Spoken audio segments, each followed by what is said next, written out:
आरक्षण विरोधी छात्र आंदोलन को लेकर बांग्लादेश का माहौल काफी गर्म हो गया है।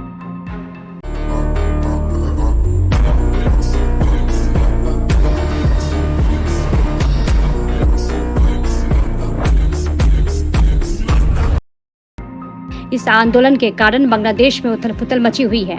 इसी आंदोलन की वजह से शेख हसीना ने न केवल प्रधानमंत्री पद से इस्तीफा दे दिया है, बल्कि वो देश भी छोड़ चुकी है। ऐसे में सेना ने बांग्लादेश की सत्ता पर कब्जा कर लिया है। सेना अंतरिम सरकार बनाकर बांग्लादेश को परिचालन करेगी। बांग्लादेश के सेना प्रमुख ने देश में शांति का आह्वान किया है। सूत्रों के अनुसार शेख हसीना भारत आने के बाद पहले दिल्ली और फिर लंदन जा सकती है। सुनिए फुलबाड़ी में भारत बांग्लादेश सीमा से गुजरने वाले बांग्लादेशी लोग शेख हसीना के इस्तीफे के बारे में क्या कह रहे हैं। সরকার তো পরিবর্তন হয়ে গেল আস্তে আস্তে শুনলাম। শেখ হাসিনা কোথায় সেটা বলতে পারতেছি না। এটা তো অনেক এক মাস ধরে ছাত্র আন্দোলন করতেছিল। কালকে প্রায় 100 জন মারা গেছে। আচ্ছা 14 জন পুলিশ মারা গেছে। আচ্ছা দেশের অবস্থা ভালো না। আস্তে আস্তে স্বাভাবিক হয়ে যাবে এখন। আচ্ছা না আমরা এই ডাক্তার দেখার জন্য আসতেছি। আমার নাম আলামিন, মোহাম্মদ আলামিন। আমি বাংলাদেশ ঠাকুরগাঁও থেকে আসছি ইন্ডিয়ায় চিকিৎসার জন্য। শোনার পরে আসলে এই বিষয়টা তো আমাদের বাংলাদেশের মানুষ অনেক দিন থেকেই চাচ্ছিল। এটা নিয়ে ছোট বড় বিভিন্ন রকম অনেক আন্দোলন হয়েছে প্রথম থেকে। তো সবাই বাংলাদেশের ম্যাক্সিমাম চাচ্ছিল যে এইরকমটাই হোক, কারণ আমরা এতদিন থেকে এক নেত্রীর আওতায় থাকে কেউ সন্তুষ্ট না। আর আমাদের দেশের অবস্থাও ভালো না। সবাই শেখ হাসিনা পদত্যাগে সবাই খুশি হয়েছে, শুধু আওয়ামী লীগ যারা করে তারা বাদে। পরিস্থিতি আমরা যখন আসছি তখন ভালো ছিল, ভালো বলতে মোটামুটি স্বাভাবিক, গণ্ডগোল না। তবে এখন পরিস্থিতি খুব খারাপ শুনতেছি, ফোনেই শুনছি, যতটুকু যায়নি, যায় দেখা যাক পরিস্থিতি কী হবে। এটা ভালোভাবে দেখতেছি না, কারণ এরা ভাঙচুর করতেছে, অনেক জায়গায় গণহত্যা হচ্ছে। কে করতেছে, কারা করতেছে? প্রশাসন করতেছে, কিছু পাবলিকও করতেছে, যেটা দেখতেছি। এই কারণে মানুষের বর্তমান থমথমা অবস্থা, মানুষ চলাফেরার জন্য ক্ষতিগ্রস্ত হচ্ছে। এখন প্রধানমন্ত্রীকে চাচ্ছে না, এটা হলে এক পক্ষ চাচ্ছে, এক পক্ষ চাচ্ছে না। যে পক্ষ চাচ্ছে না, ওরা তো দেশ চালাইছিল। এটা তো অবশ্যই বিএনপি, জামাত, শিবির একটা দল আছে। সেটা বর্তমানে পরিস্থিতি যে অবস্থা দাঁড়াইছে, এর আগে তো ছিলাম, ওদের হাতেই তো ছিলাম। পরিবর্তন আর্মির সাথে যাক, দেখুক, 5 বছর থাকুক, 3 মাসের জায়গায় 5 বছর ওদের ক্ষমতা চালাক। সাধারণ মানুষরা চাচ্ছে হাসিনা সরকার থাকুক।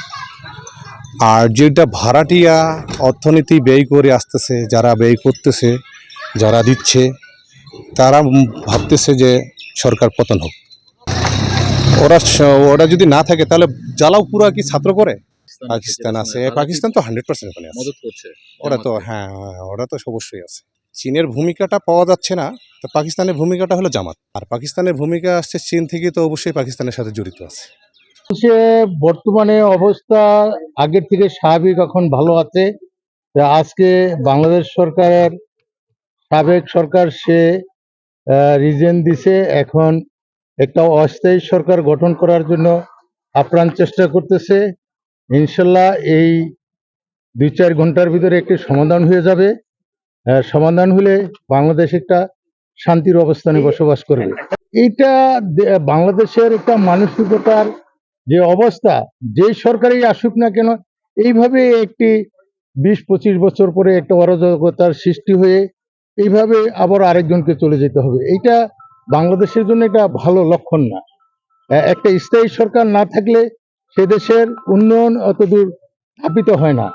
একটা স্থায়ী সরকারের প্রয়োজন। বাংলাদেশ ভবিষ্যৎ একটু হলেও খারাপের দিকে যাবে, কারণ একটি সরকার, একটা স্থায়ী সরকার, তার যে দিক নির্দেশনা ছিল, সেই দিক নির্দেশনা পরিবর্তন হইতে মিনিমাম 2-4 বছর লাগবে তার সেই কাজগুলা করতে। কারণ একটি সরকার আসে তো যে কোনো সময় সেটা পরিবর্তন করতে পারে না।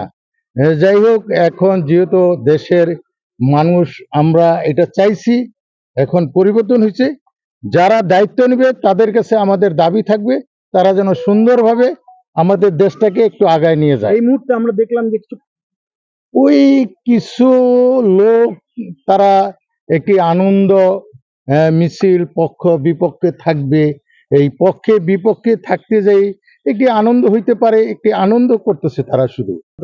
এইটাই কিছু হলেও সত্য যে কিছু অতি উৎসত লোক থাকে, তারা তাদেরকে মনে করে যে আমরা কি জিনিস পাইলাম, কিন্তু বাস্তবে তারা কোনো কিছুই পায় না, এবং তারা ওই ক্ষণিকের জন্য 2-4 দিন এটাই তাদের যথেষ্ট, ওইটাই তারা করে এটা লাভবান পায়। আমরা এই মুহূর্তে গভর্নমেন্টের কাছে আশা করতেছি, যেই সরকার আগে ছিল তার ধারাবাহিকতাটা যেন সে ধরে নিয়ে দেশকে একটি মঙ্গলময়জনক অবস্থানে নিয়ে যাইতে পারে। আমাদের যে রেভিডেন্সগুলো আসতেছিল সেই রেভিডেন্সগুলো যেন রেগুলার আসে, আমরা যেন একটি উন্নত দেশ হিসাবে বাংলাদেশকে একটা অবস্থানে নিয়ে যেতে পারি। না, আমি মনে করি তার আভ্যন্তরিক ব্যাপার, বাংলাদেশের জনগণেরই এটা ঠিক করে নিয়ে তাদেরকে আগায় যাওয়া উচিত।